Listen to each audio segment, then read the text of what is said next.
کہ اس خالق پہ نظر رہے، اسباب سے نظر ہٹ جائے۔ اس کی مثال مسلم شریف کی مشہور حدیث تعبیر نخل ہے۔ وہ غالباً پہلے بھی درس میں یا جمعہ پر کبھی بیان ہوئی ہے۔ تعبیر نخل کی مشہور حدیث ہے کہ مدینہ طیبہ میں حضور صلی اللہ علیہ وسلم جب تشریف لے گئے تو اہل مدینہ نر اور مادہ کھجوروں کو لگاتے تھے۔ مادہ کھجور پر نر کھجور کا بیج اس کی قلم کاری کی جاتی تھی، اس سے فصل اچھی پیدا ہوتی تھی۔ تو آپ صلی اللہ تعالیٰ علیہ وسلم نے فرمایا کہ اگر تم ایسا نہ کرو تو اللہ اس سے بہتر تمہیں فصل دے دے گا، کہ یہ جو تم کرتے ہو ایک محنت تھی، بڑے ٹائم لگتا تھا، وقت لگتا تھا، اس میں ایک محنت تھی۔ تو آپ صلی اللہ علیہ وسلم نے فرمایا کہ اس کو چھوڑو تو اللہ تعالیٰ تمہیں اس سے بہتر فصل آئندہ دے دے۔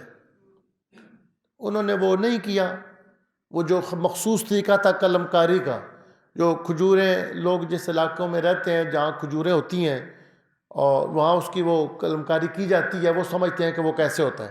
تعبیر ہوتی ہے نخل کی کہ مادہ جو کھجوریں ہیں ان پر نر کھجور کی قلم کاری کی جاتی۔ تو آپ صلی اللہ علیہ وسلم نے منع فرمایا۔ اگلے سال ایسا ہوا کہ وہ اچھی فصل نہ ہوئی، تو کچھ لوگ جلدی کر گئے اور کہنے لگے آپ نے تو فرمایا تھا، ہم نے تو وہ محنت نہیں کی، تو فصل تو اتنی اچھی نہیں ہوئی۔ تو آپ صلی اللہ علیہ وسلم نے ان کی جلد بازی کو دیکھ کر فرمایا تم اپنے دنیا کے کام مجھ سے بہتر جانتے ہو۔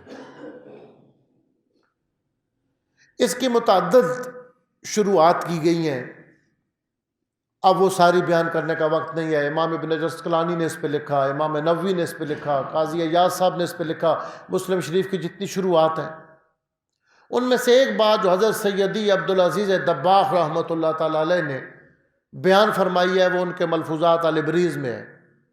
وہ بڑے بڑے شارحین نے وہ بات نہیں کی جو آپ نے کی، فرمایا اس میں بات یہ ہے کہ یہ سبب کی بات ہو رہی تھی، یہ سبب تھا کہ ہم اس طرح کریں گے تو اس طرح فصل اچھی پیدا ہوگی، اور سرکار دو عالم یہ چاہتے تھے کہ میرے غلاموں کی نظر سبب سے ہٹ کر مسبب والاسباب پہ ہو، وہ اس مقام پر چلے جائیں کہ ہر چیز کے اندر اس مؤثر حقیقی کو دیکھیں۔